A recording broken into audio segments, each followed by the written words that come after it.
Hi, this is a response to Blue Adept's 3 questions. And the first question is, what's the simplest animal that can experience pain? There's something definitely off with this question, which is why it's interesting. It's not that it focuses on pain on animals or that it assumes we know enough about the various mentioned animals to decide, but the question assumes that there is a complexity threshold where those below does not experience pain, while those above do. Note that the question isn't simply whether an animal responds to adverse stimuli, stimuli that in us would be called pain, but that the animal experiences it.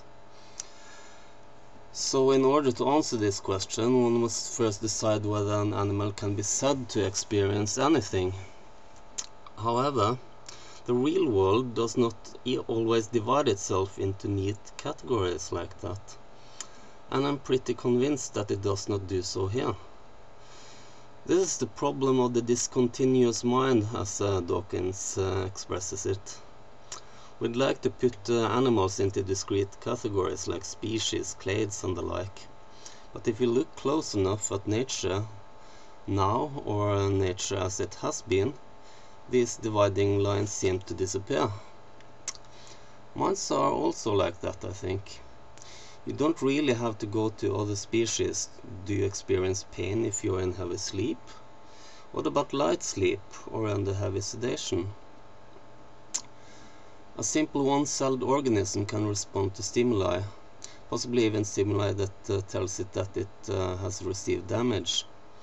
But it has no memory, no reasoning. The lights are on, but there's nobody home. An earthworm can traverse a simple maze and learn which path contains reward and which path contains an electrical shock. Definitely pain-like stimuli.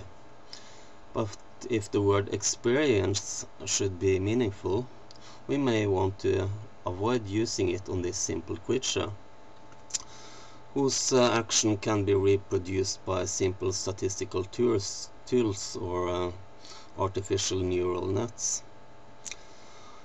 Ants are more advanced and have to relate to other ants in a complex society, but the order seen in an anthill seems to mostly be based on hardwired instincts. There's not much reasoning to be found.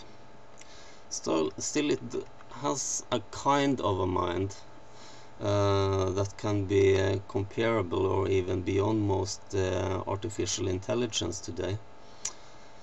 Mammals certainly are complex beings with a kind of mind, though calling them minds conscious might be stretching the word too far.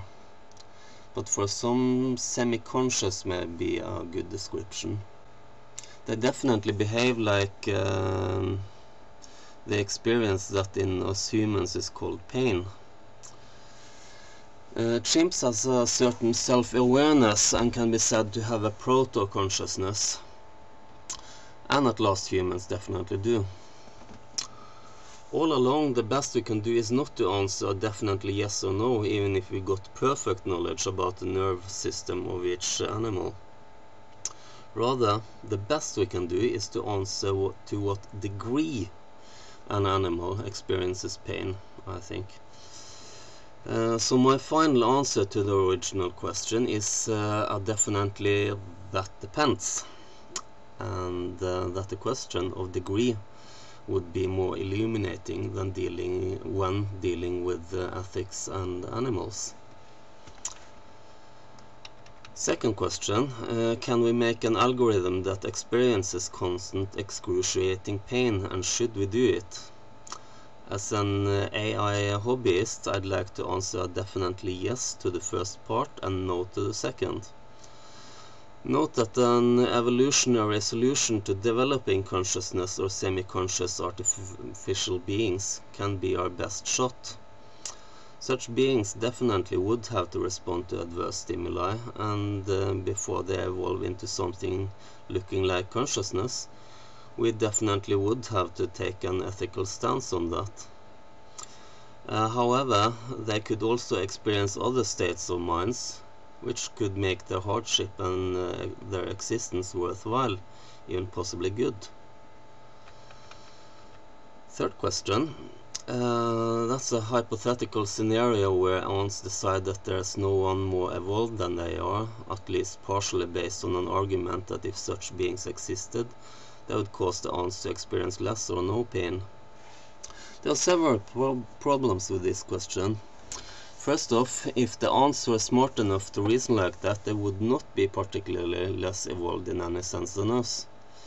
They would have to be quite experienced ants that have not seen any large creatures. And, well, leaving those things aside, if we assume that the ants have reason to the best ability, then there would not be anything wrong with their conclusion. It would happen to be wrong in their case, but there's always that risk when trying to understand the world with limited and uncertain data. The alternative to model building and taking a stance on the uncertainty is to let the data be data and uncertainty be uncertainty. Well, in that case, no matter how much data we collect, we will not acquire certainty about the world. Usually when we gather more data, we just make the plausible even more plausible, and at some exciting times we find that we need to upgrade an implausible model to plausible, or make a whole new model to explain our data. The most important thing is that we try to approach the real world with all our information and the best of our reasoning around that knowledge. If we happen to stumble, we can later pick ourselves up when new information arrives. So that's my answer to these questions.